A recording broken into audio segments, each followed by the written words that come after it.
2 अप्रैल 2018 को SC/ST के बच्चों पे बहुत बड़े पैमाने पे मुकदमे लगे थे। वो हमारी लड़ाई सही थी, ये सुप्रीम कोर्ट ने माना और बाद में सरकार ने माना। वो मुकदमे तुरंत वापस होने चाहिए। माननीय सभा श्री चंद्रशेखर जी। माननीय सभापति जी, जय भीम। बहुजन समाज में जन्मे सभी संतों, गुरुओं, महान पुरुषों को नमन करता हूं, जिनमें महात्मा ज्योतिबा फूले, डॉक्टर बाबा साहब अम्बेडकर और मान्यवर काशीराम साहब को मैं याद भी करता हूं आज के दिन पर। साथ साथ नगीना की महान जनता और भीम आर्मी और हमारी पार्टी आज़ाद समाज पार्टी काशीराम के साथियों का भी धन्यवाद करता हूं। इसके बाद अपने कुल गुरु जगत गुरु सदगुरु रविदास जी महाराज को भी मैं नमन करता हूं, जिन्होंने दुनिया को लगभग 600 साल पहले बेगमपुरा शहर के रूप में दुनिया का सबसे महान लोकतांत्रिक दर्शन दिया। अध्यक्ष महोदय, माननीय सभापति जी, 14 अगस्त 1947 को ये देश अंग्रेजों के अधीन था। 15 अगस्त 1947 को हम लोग आज़ाद हुए। 16 अगस्त 1947 को देश आज़ादी में था, लेकिन धन धरती राजपाट में बंटवारा नहीं हुआ। जो साधन संसाधन थे उनमें बंटवारा सही रूप से न होने के कारण एक बहुत बड़ी आबादी सुविधाओं से वंचित और सम्मान से वंचित रह गई। उनको सम्मान देने के लिए और अंतिम व्यक्ति तक सुविधाएं पहुंचे, इसके लिए लोकतंत्र की व्यवस्था हुई। लेकिन आज़ादी के 70 साल बाद भी हम कहाँ खड़े हैं, इस पर ये चिंता का विषय है।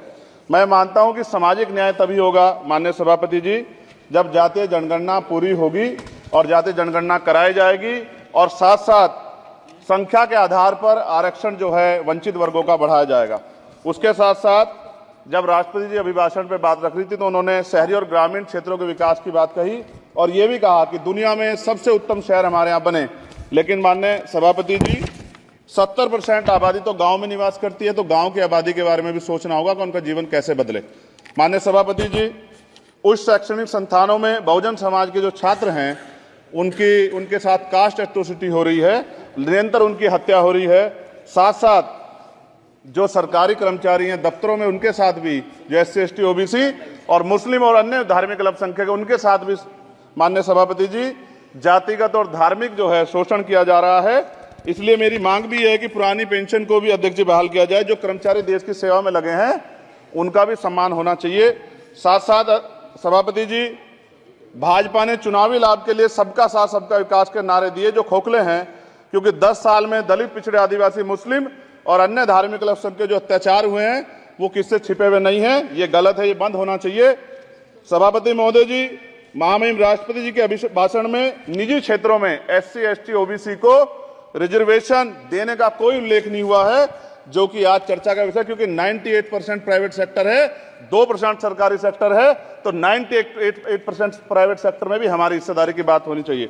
माननीय सभापति जी, आशा कार्यकर्ताओं, आंगनबाड़ी वर्करों, भोजन माताओं के वेतन वृद्धि पे भी कोई उल्लेख नहीं हुआ है, वो भी अभी नंगे, उन पर भी सोचना पड़ेगा। माननीय सभापति जी, जिस क्षेत्र से मैं चुन के आऊं नगीना से, वो बहुत पिछड़ा क्षेत्र है। उस क्षेत्र में कोई विशेष आर्थिक पैकेज नहीं दिया गया, रोजगार की सेवाएं नहीं है, नौजवान पलायन करता है। IIT, IIM, एम्स, केंद्रीय विद्यालय आदि शिक्षा में और चिकित्सा संस्थानों की स्थापना होनी चाहिए, जो कि नहीं है। और माननीय सभापति जी, मानसून सत्र आ गया है, मेरा क्षेत्र बाढ़ से बहुत प्रभावित है, इसलिए मैं आपसे आग्रह करूंगा कि वहां के लोगों को बाढ़ से निजात दिलाई जाए।